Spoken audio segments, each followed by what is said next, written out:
In engineering, especially mechanical engineering or civil engineering, a certified civil engineer undertakes to build buildings that are safe and in fact has some liability if they prove not to be.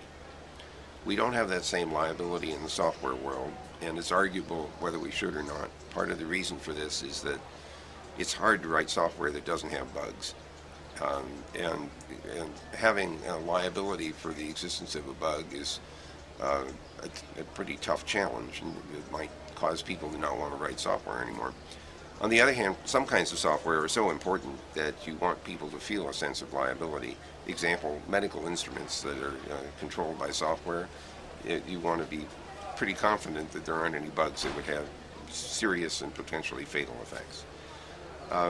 Security is another example where the loss of privacy or confidentiality or loss of identity or all kinds of other losses of data are a result of poorly constructed software.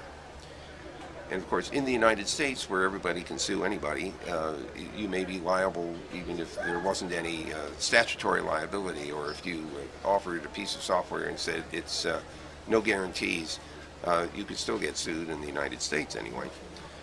I think, however, that we would do well to train programmers in the ethic of trying to minimize bugs that are in the software and think carefully about how the design works, how to build software that is resistant to various forms of attack. I think there's a real responsibility there.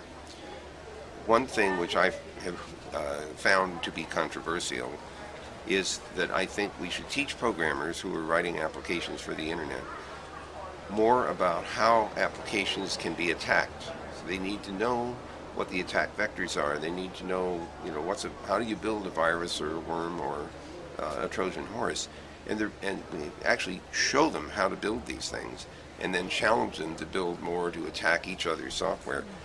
Some people say, "Oh my God, you're teaching hacking terrorists."